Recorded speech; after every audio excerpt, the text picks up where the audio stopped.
La chicha, appelée aussi narguilé, ouka ou chilam, est une sorte de grande pipe à eau qui se compose de plusieurs parties. Un réservoir à eau, une cheminée, un plateau servant de cendrier, un bol supérieur, un tuyau flexible et une pipe immergée. Un petit bol se pose au sommet de la cheminée et contient le tabac-mel, un mélange de tabac, de mélasse et de pulpe de fruits. Cette cigarette connue des pays d'Asie, d'Europe et d'Amérique est de plus en plus fumée par de nombreux jeunes en Côte d'Ivoire. Un véritable effet de mode.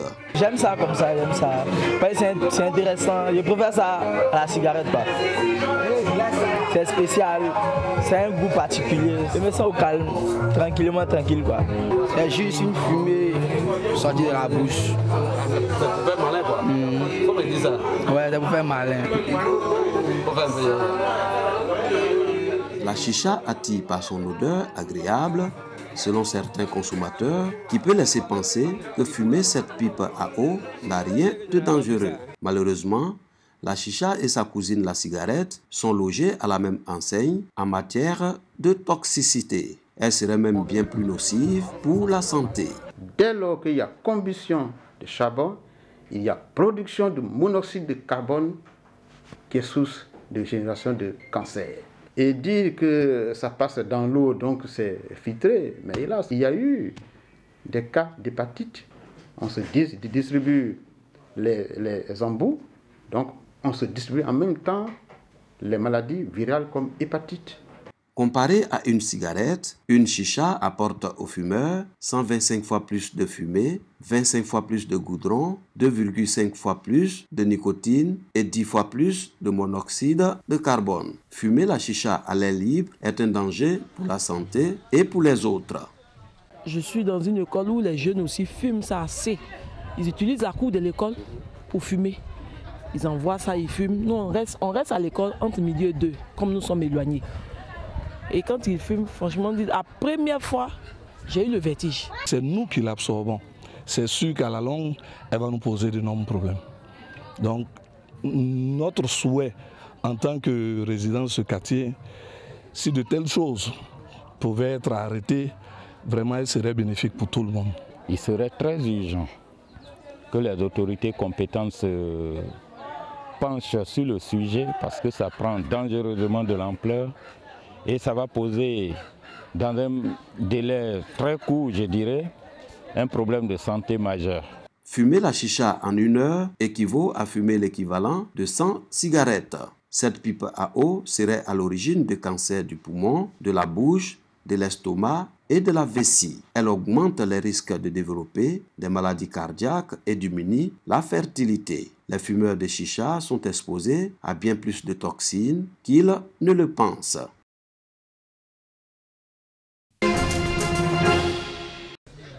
Des rameaux en souvenir de l'entrée triomphale de Jésus en Terre Sainte à Jérusalem. Enfants, jeunes et adultes ont entamé une procession du carrefour de la Riviera Golfe à la paroisse Notre-Dame de Tendresse. Ils célèbrent la fête des rameaux.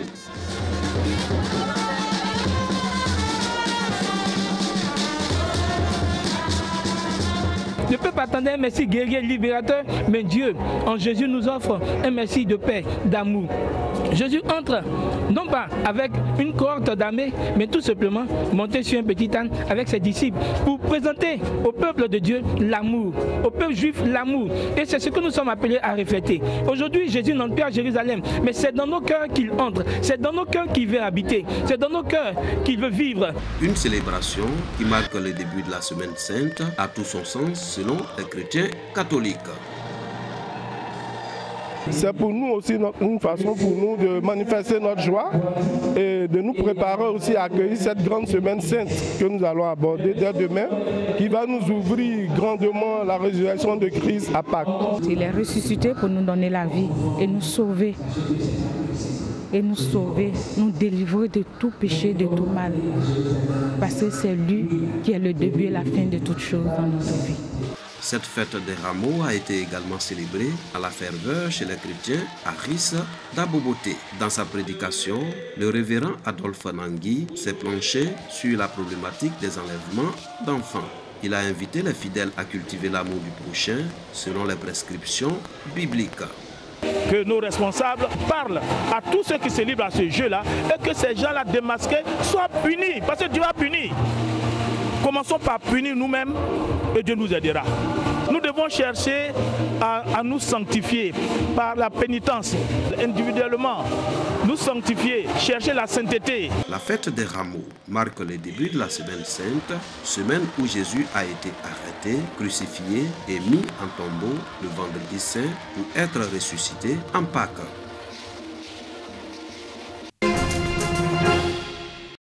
Quels sont les faits?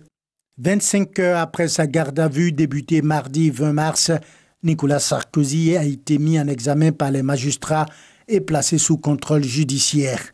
L'affaire est liée au financement illicite de campagnes électorales, corruption passive et recel de détournement de fonds publics libyens. Depuis 2013, des juges français s'intéressent à un possible financement occulte à hauteur de 50 millions d'euros de la campagne de Nicolas Sarkozy par la Libye du colonel Kadhafi. Dans cette affaire, les juges soupçonnent Nicolas Sarkozy d'avoir profité, en toute connaissance de cause, d'un détournement de fonds publics commis par les dirigeants libyens, car les fonds de cet État n'ont pas vocation à financer une campagne électorale à l'étranger. Une accusation que Nicolas Sarkozy a toujours démentie, lui qui affirme vivre l'enfer de la calomnie, s'est exprimé le 22 mars sur le plateau d'une télévision française. Quelles sont les origines de l'affaire? C'est une affaire de valises de billets, de coffres-forts géants, d'intermédiaires et d'une noyade révélée par le site Mediapart en avril 2012. Il s'agit d'un document officiel émanant du service secret libyen, daté de décembre 2006, qui évoque un accord de principe pour le versement par la Libye, alors gouvernée par le colonel Kadhafi, pour soutenir la campagne de Nicolas Sarkozy. La contrepartie aurait été de sortir la Libye de son isolement diplomatique avec la libération des infirmières bulgares et la visite du président libyen à Paris. L'article de Fabrice Arfi et Karl Lask, intitulé « Sarkozy, Kadhafi, la preuve du financement », vivement contesté. Le document vaut au site d'information d'être poursuivi pour faux et usage de faux par Nicolas Sarkozy.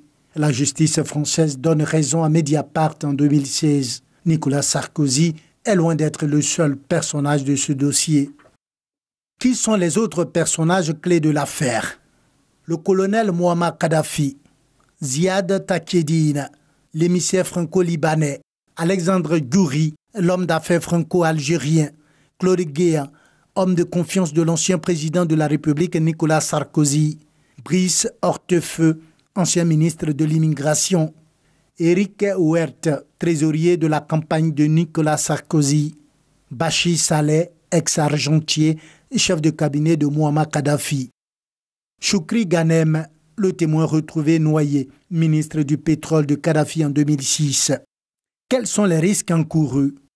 La corruption est passive.